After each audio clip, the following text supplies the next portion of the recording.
வரப்போகும் மாமனுக்கு வரவேற்பு வளைவுகள் அமைத்தார் அலாவுதீன். கங்கை நதிக்கரையோரமாக மிதந்து வந்து நின்ற ஒரு அழகிய பெரிய படகிலிருந்து உற்சாகமான குரலுடன் இறங்கினார் சுல்தான் ஜலாலுதீன் கில்ஜி. தேதி ஜூலை 19, 1200. பெரும் கூடாரம் போட்டு வரப்போகும் மாமனுக்கு வரவேற்பு வளைவுகள் அமைத்தார் அலாவுதீன். கங்கை நதிக்கரையோரமாக மிதந்து வந்து நின்ற ஒரு அழகிய பெரிய படகிலிருந்து உற்சாகமான குரலுடன் இறங்கினார் சுல்தான் ஜலாலுதீன் கில்ஜி. தேதி ஜூலை 19, 1296. விதி மேலும் விளையாடியது.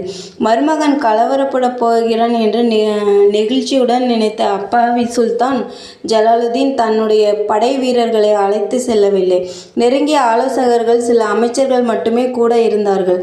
அவர்களையும் படகிலேயே இருக்க சொல்லிவிட்டு இரு கைகளையும் நீட்டியவாறு அலாவுதீன் என்று சொல்லிக்கொண்டே முன்னேறினார் அந்த 82 வயதான சுல்தான். கூடாரத்தின் வெளியே வந்து அவரை எதிர்கொண்ட அலாவுதீன் சுல்தானை நெருங்கியவுடன் உணர்ச்சிகரமாக குனிந்து அவர் பாதங்களை தொட்டு வணங்கி ஓரக்கண்ணால் தன் தளபதிகளை பார்த்து தலையசைத்தார். மன்னரும் மிகுந்த அன்புடன் குனிந்து அலாவுதீனின் தோளை தொட்டு தூக்க, முகமது பின் சலீம் என்னும் அலாவுதீனின் மெய்க்காவலன் பின்னால் இருந்து வாளை உயர்த்தி சுல்தான் முதுகில் பாய்ச்சினான். எதேச்சையாக மன்னர் நகர அவரது தோள்பட்டை அருகில் தோலை கிழித்தது வாள்.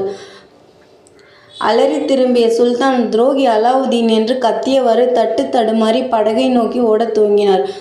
விடாதீர்கள் என்று அலாவுதீன் ஆணையிட, எக்தியாருதீன் என்னும் ஒரு காவலாளி ஓடிச் சென்று அந்த முதிய மன்னரின் முடியை பிடித்து கீழே தள்ளினான். ஐயோ என்று பரிதாபமாக மன்னரிடமிருந்து கிளம்பிய கதறல் சில வினாடிகள்தான் கேட்டது. இந்த முறை அடியாளின் வாழ்வீச்சில் சுல்தான் ஜலாலுதீன் கில்ஜியின் தலை முழுமையாக துண்டிக்கப்பட்டு விட்டது. பிறகு ஒரு ஈட்டியில் அந்த தலையை பொருத்தி அலாவுதீன் அருகில் அடியாட்கள் நிறுத்தினார்கள். அந்த வினாடியில் புது சுல்தானாக பதவி உயர்வு பெற்ற அலாவுதீன் கில்ஜியின் வாயிலிருந்து குபீர் என்று சிரிப்பு சத்தம் கிளம்பியது. ஒட்டுமொத்தமாக அராபிய, பாரசீக மற்றும் முஸ்லிம் வரலாற்று ஆசிரியர்கள் அலாவுதீன் நிகழ்த்திய இந்த நயவஞ்சக செயலை கொடூரமானது, மன்னிக்கவே முடியாதது, சரித்திரத்தில் மிக கேவலமான கொலைகளில் ஒன்று என்றெல்லாம் குறிப்பிட்டு குமுறுகிறார்கள். அலாவுதீன் கில்ஜியின் நன்றி கெட்ட இந்த வெறிச்செயலை இறைவன் மன்னிக்கவில்லை. முதுகில் வாளை செலுத்திய தளபதி முகமது பின் சலீம் அதற்கு பிறகு ஓராண்டுதான் உயிர் வாழ்ந்தான். கடுமையான தொழுநோயால் பாதிக்கப்பட்டு பார்வை இழந்து உடல் முழுவதும் அழுகி எலும்பும் தோலுமாக துடித்து இறந்தான் அவன். சுல்தான் தலையை துண்டாடிய எக்தியாருதீனுக்கு மனநிலை பாதிக்கப்பட்டது. ஐயோ, என்னை கொல்ல வருகிறார்கள் என்று தொடர்ந்து இரவும் பகலும் பைத்தியம் பிடித்து அலறி பிறகு கவனிப்பாரில்லாமல்